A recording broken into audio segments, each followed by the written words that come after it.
Pensate, Fabio Tribos, segretario circoscrizionale Medio Friuli del Fronte Friulano. Parliamo di agricoltura, bioagricoltura, ma soprattutto sviluppo per i giovani. Sì, l'agricoltura potrebbe essere una grandissima opportunità per i giovani qui in Regione, che importiamo il 90% dell'ortofrutticolo e il 75% dell'offerta. Lei soprattutto che lavoro fa? Io faccio il benzinaio. Ecco, dunque si sposa pieno, come si dice, no? Non c'entra niente.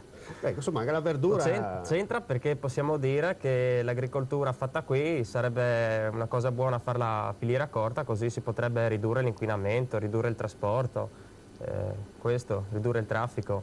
Comunque dicevo, il biologico sarebbe una grande opportunità perché il 75% viene importato da fuori e potremmo invece farlo qui.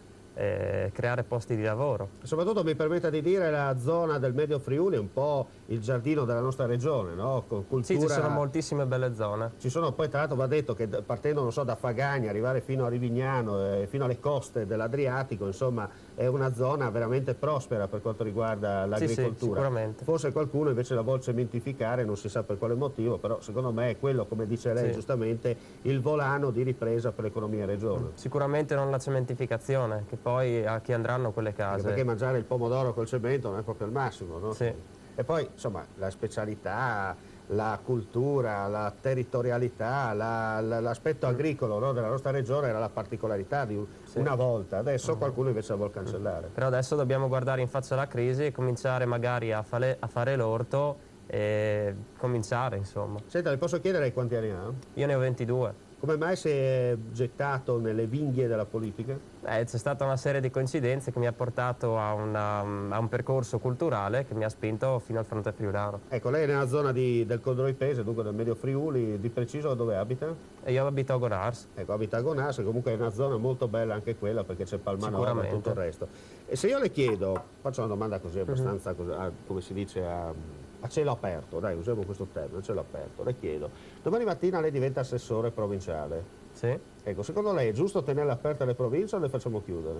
Le facciamo chiudere, passiamo magari al modello di Trento e Bolzano, però tenendo solo gli aspetti positivi. Dunque possiamo tenere una regione magari autonoma che svolga le funzioni massime, mentre alla provincia deleghiamo quelle che sono le funzionalità del territorio. Sì.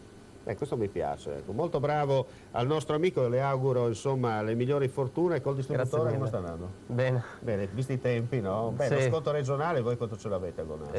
A Gonars 21 centesimi per la benzina, 14 per il gasolio. Insomma, siamo in prima fascia. In prima fascia come noi, dunque non vi serve andare in Slovenia, soprattutto andate a fare benzina dagli italiani, non andate di là. Non fate come i furlani che vedranno 2,5 kg con i peleotti squibus. Andate a fare la benzina dei nostri benzinai, perché approfittate dello sconto regionale. Poi vedo code io che non finiscono più qua. L'unica cosa si salva la grappa di là, va bene. Grazie al nostro amico Fabio Tribos, segretario circoscrizionale del Medio Friuli del Fronte Friulano. Con lei avremo ulteriori occasioni per approfondire magari anche altri discorsi relativi al suo territorio e all'area di competenza. In bocca al lupo, come si dice in questi casi, per la sua avventura non solo professionale ma anche, come si dice, extra professionale. Insomma, ci auguriamo che molti giovani seguano il suo esempio e si mettano a fare politica non per i danè ma per il vero e proprio concetto di spirito sportivo che in questo momento in Italia non c'è, perché si spera di andare a fare politica esclusivamente per guadagnare 2 lirette. Siamo alla fine, come mi fanno brutti gestacci dalla regia, abbiamo terminato, d'altronde il tempo è questo, il tempo è tiranno. Termina qui, gentili telespettatori, la pagina informativa di Videoregione.